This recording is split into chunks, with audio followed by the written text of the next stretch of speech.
যে আল্লাহর পরে বিচারকের স্থান। আজকে যদি আমার উপরও বিচার করা হয়, যারা অবিচার করবে তারাও একদিন বিচারের মুখোমুখি হবেন। যারা তার উপরে অবিচার করেছেন তারা কিন্তু এখন আর দেশেই নেই। যে আর্জ করেছিলেন সেই আর্জটা আল্লাহ শুনেছেন। ন্যায় বিচার দেশনেত্রী বেগম খালেদা জিয়া পেয়েছেন আজকের এই রায়ের মাধ্যমে। ফ্যাসিস্ট সরকার প্রধান শেখ হাসিনা বিচার আল্লাহ তার প্রতি করেছেন, তিনি ভাতও খেয়ে যেতে পারেন নাই।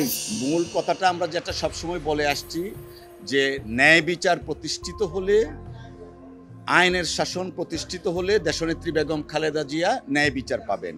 আমাদের লার্নের সিনিয়র স্যার বলেছেন এই মামলাটা মূলত ছিল পলিটিক্যালি মোটিভেটেড একটা কেস, যেখানে কোনো আইনগত ভিত্তি ছিল না। প্রাইভেট ট্রাস্ট, যদি কোনো ডিসপিউট থাকে প্রাইভেট ট্রাস্ট অ্যাক্ট দ্বারা সেই ডিসপিউটটা সলভ করা হবে। কিন্তু শেখ হাসিনা ওয়াজেদ, যিনি বর্তমানে পলাতক আছেন ভারতে এবং আইনের দৃষ্টিতে ফিউজিটিভ, তার প্রত্যক্ষ নির্দেশে তত্ত্বাবধানে দেশনেত্রী বেগম খালেদা জিয়াকে রাজনৈতিকভাবে হয়রানি করার জন্য এবং দলকে ক্ষতিগ্রস্ত করার জন্য এই অসৎ উদ্দেশ্য নিয়ে মামলাটা দায়ের করেছিলেন।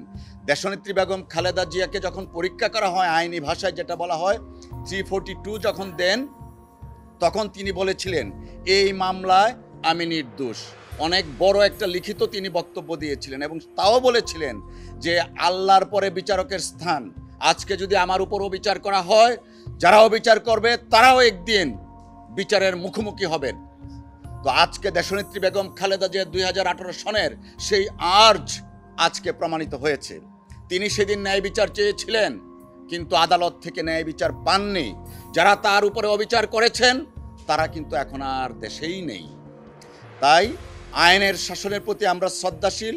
দেশনেত্রী বেগম খালেদা জিয়া আজকের এই শর্ট জাজমেন্ট যেটা বলেছেন মহামান্য আদালত আপিল অ্যালাউ করেছেন, আমরা সন্তুষ্ট এবং ন্যায় বিচার দেশনেত্রী বেগম খালেদা জিয়া পেয়েছেন আজকের এই রায়ের মাধ্যমে। দুদকের বক্তব্য যা ছিল, মূলত দুদক যেটা বলতে চেয়েছিল যে এই টাকার যে তসরুফের ঘটনাটা, বেসিক্যালি এখানে ডিসপিউটেড ছিল 1,35,00,000 টাকা।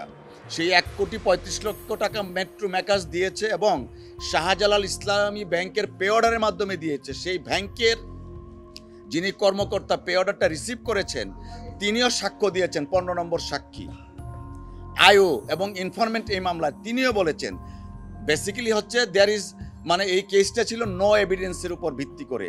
শেখ হাসিনা ওয়াজেদ তার ক্ষমতা শো করার জন্য দেশনেত্রী বেগম খালেদা জিয়ার বিরুদ্ধে এইরকম একটা কনকক্টেড ফলস মামলা দায়ের করেছিল। আমরা আল্লাহর কাছে শুকরিয়া, দেশনেত্রী বেগম খালেদা জিয়া 342 মাধ্যমে যে আর্জ করেছিলেন তৎকালীন সময়ের বিচারকের কাছে, তিনি বলেছিলেন কোরআনের আয়াত দিয়ে সর্বোচ্চ বিচারক মহান আল্লাহ তাআলা, তারপরে আপনারা যদি আজকে অবিচার করেন আরেকদিন আপনারাও বিচারের মুখোমুখি হতে হবেন।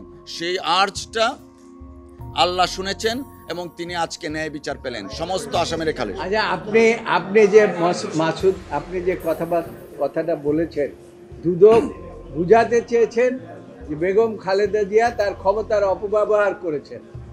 বেগম খালেদা জিয়া কোনো এভিডেন্স আসে নাই যে বেগম খালেদা জিয়া তার ক্ষমতার অপব্যবহার করেছেন। যে কথাটি কাসার কামাল সাহেব বলেছেন যে একটা বিচার বলে একটা জিনিস আছে, সেই বিচারটা আল্লাহরও বিচার আছে আবার মানুষেরও বিচার আছে। আপনার আল্লাহর বিচারে এই যে বর্তমান ফ্যাসিস্ট সরকার প্রধান শেখ হাসিনা এই যে আমাদের বেগম খালেদা জিয়ার উপরে যে অমানবিক ভাবে বিচার করেছেন, তার চাইতে বেশি বিচার আল্লাহ তার প্রতি করেছেন, তিনি ভাতও খেয়ে যেতে পারেন নাই। এর চাইতে আর বড় বিচার কিছু নাই। সুতরাং বেগম খালেদা জিয়ার আজকে খালাসে সারা দেশবাসী খুশি, আমরাও খুশি। আমরা আল্লাহর কাছে শুকরিয়া জানাই। কোর্ট যেটা বলেছেন উনি শর্ট জাজমেন্টটা পাস করেছেন এবং পূর্ণাঙ্গ রায় খুব অচিরেই প্রকাশ করবেন এবং আমাদের সাবমিশনের প্রেক্ষিতে মাননীয় আদালত বলেছেন যে তিনি পুঙ্খানুপুঙ্খ বিশ্লেষণ করেছেন, there is no case of evidence, therefore appeal is allowed.